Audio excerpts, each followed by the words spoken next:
Morphegenix podcast is it's a podcast that interviews or talks with and has discussions with people in the agribusiness as well as the food industries.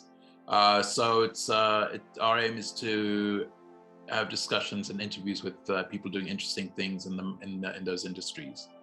So I'm very happy to have you as a guest today on the podcast. And looking at Sprout AI itself, Chris, would you say that you're a farming company that does AI, or are you an AI company that does farming?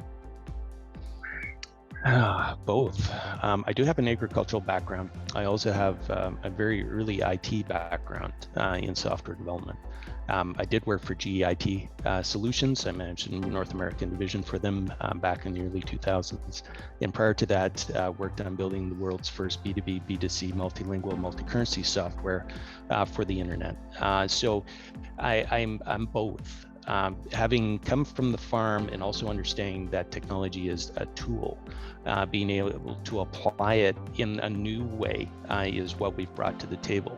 Now, I'm firmly convinced that because the populations of the planet have moved off farm into cities, that it's time to move the food back into the city, as opposed to try to fly it around the planet to feed a population. If you look at the budget of London and UK as a whole, to what they have to give away as taxation or capital, simply because they can't grow enough to feed their own population, is really quite alarming. This has all happened since the 70s. This happened very, very quickly. And we just became accustomed that we can get berries any time of the day, any time of the week, any time of the year. Our parents didn't. That's true. But we're used to it. And with supply chains fracturing, as we're seeing around the planet, the cost of that food is going to, unfortunately, continue to climb to an alarming rate unless these cities can get control over their own local food source. Right. To do it, they have to maximize the space within the city. Now, that's the highest cost capital real estate anywhere on the planet. So how do you make best use of that space on a per square foot or square meter level? That's why we went vertical. That's why we use rolling racks, to make sure that every square meter is best used. Then they've got to find a way to do it with the least amount of power. They have to find a way to do it with the least amount of water. We actually overproduce water now. The way we're set up with our dehumidifiers, we produce more water than the plants consume. Partly because that comes out of the ambient air itself, but we're also very good at recycling what we have. So having to draw water out of the overtaxed municipal potable water supply, we don't have to put a strain on the municipality. With regards to power, because each of the habitats can be timed individually, we can have the bulk of them operating when power is least expensive or on demand, right? We can do the bulk of the cultivation while everyone else is sleeping, all their devices are off, which can take a load off the grid. Our devices are also designed for power switching.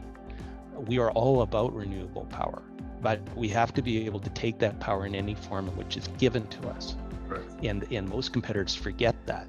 It's like it's got a plug that looks like this, and it's going to require this voltage with this frequency at these amps, take it or leave it.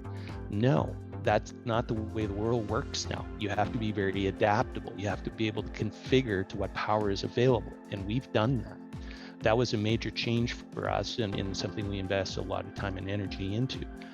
So being able to cultivate in the city in a way, as I say, that's repeatable, economic, practical, scalable, safe, and secure is the only way to go.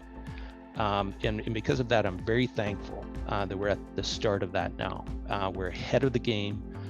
We are continually filing our new patents. We have a new version of our technology that will be coming out before end of year. That's also a game changer. But that gives us a pole position that we can keep in the market for years to come. And because of that, as I say, I'm very happy now that we have already seeded, pun intended, opportunities globally, so that the next time we meet, perhaps a year from now, we'll be able to say and look at this project, this one, tinashe, look how far that has grown, pun intended, as a business. Chris, thank you so much for your time. It's been wonderful talking to you. I think you are breadth of the information. Yeah, this I could have sworn it was like a 5-minute discussion. Well, I love the topic, and I really appreciate the opportunity, Tinashe. I love your podcast, and I love the fact that you're getting this information out to the globe. Always a pleasure. Thank you so much for watching. If you found this information useful, please click the like button, and please subscribe to receive new information from the food and agribusiness industry. Thank you. Goodbye.